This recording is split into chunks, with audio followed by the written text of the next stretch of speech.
ഈ രണ്ട് പില്ല് നമ്മൾ ഹൈറ്റ് വെച്ച് കഴിഞ്ഞാൽ ഇപ്പൊ നമ്മളുടെ ഒരു ഇതാണ് നമ്മളുടെ സ്പൈൻ, ഇതിനെപ്പോഴും കർവേച്ചർ ഉണ്ട് കണ്ടില്ലേ. അപ്പൊ നമ്മൾ ഡബിൾ പില്ല് ഹൈറ്റ് വെച്ച ഏകദേശം ഞാൻ കാണിച്ചു തരാം.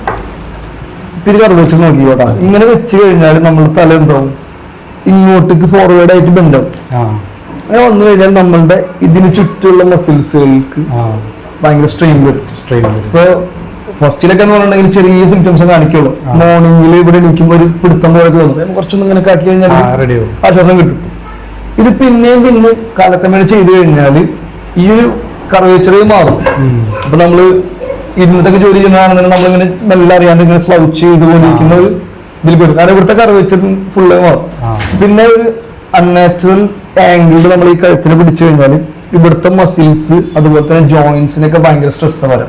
അപ്പൊ ഭാവിയിൽ സർവിക്കലിൽ ഉണ്ടാകുന്ന ഡിസ്കിൽ ഉണ്ടാകുന്ന ബൾജ് വരാൻ, അല്ലാന്നുണ്ടെങ്കിൽ ഈ ചെറിയ ജോയിന്റ്സ് ഉണ്ട്, ഫാസറ്റ് ജോയിന്റ്സ് ഉണ്ട്, അതിലൊക്കെ വീറേണ്ടതായിട്ട് എന്താ പറയുക തേയ്മാനം വരാനൊക്കെ ചാൻസ് കൂടുതലാണ്.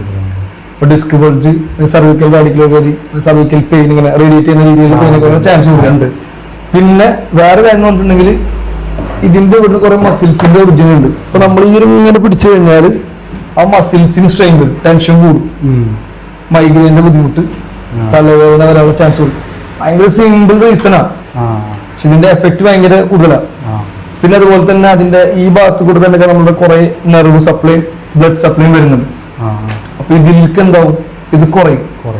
അപ്പൊ കയ്യിലേക്ക് ഇങ്ങനെ തരിപ്പ് പോലെ നമ്പേഴ്സ് ഫീൽ ചെയ്യുന്ന ടിംഗ്ലിംഗ് സെൻസേഷൻ, ഇങ്ങനെ ഒരു പ്രത്യേക തരം സെൻസേഷൻ. കുറച്ചൊക്കെ ഇങ്ങനെ ചെയ്ത് റിലീസ് ആവും. അപ്പൊ ഒരു 30 to 35 വരെയൊന്നും പ്രശ്നം ഉണ്ടാവില്ല. ഭാവിയിൽ ഇത് ഇങ്ങനെ ചെയ്യുന്നതോറും ഇതിന് പ്രശ്നം വരും. ഡിസ്കിനൊക്കെ ഭയങ്കരമായിട്ടുള്ള എഫക്ട് വരാനുള്ള ചാൻസ് കൂടുതലാണ്. അപ്പൊ ഇതിനിപ്പോ എന്താ ചെയ്യേണ്ടത്? ഇതിന് മെയിനായിട്ട് ഈ പില്ലോ മാറ്റുക, മാക്സിമം നമ്മളെ ചെറിയൊരു ഹൈറ്റില് ഈ ഒരു കർവേച്ചർ മെയിൻറ്റെയിൻ ചെയ്യാൻ പറ്റുന്ന രീതിയിലുള്ള പില്ല് വെച്ചു കൊടുക്കുക. ഇത് നമ്മൾ പില്ല് വെക്കുമ്പോൾ ഇവിടെ വരുന്നത് ഇത് നമ്മളെ സ്കള്ളിന്റെ നമ്മുടെ ഈ ഒരു ഭാഗത്തിന്റെ ബാക്കാണിത്.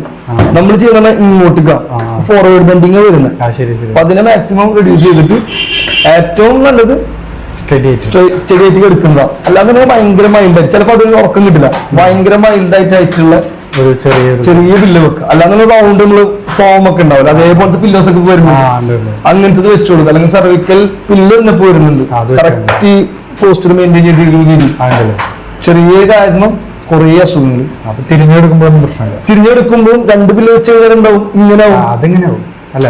അപ്പൊ ചെറിയ ഹൈറ്റ് ആകുമ്പോൾ ഉണ്ടാവും, ആ ഒരു പൊസിഷൻ കറക്റ്റ് മെയിൻറ്റെയിൻ ചെയ്യും. അത്രേ ഉള്ളൂ. ഇതാണ് ഇതിന്റെ കാരണം. ഇതിനെ മാറ്റി കൊടുത്തു കഴിഞ്ഞാൽ അസുഖം മാറുള്ളൂ, അല്ലാന്നുണ്ടെങ്കിൽ നമ്മൾ ട്രീറ്റ് ചെയ്യുന്ന സിംറ്റംസ് മാറുള്ളൂ.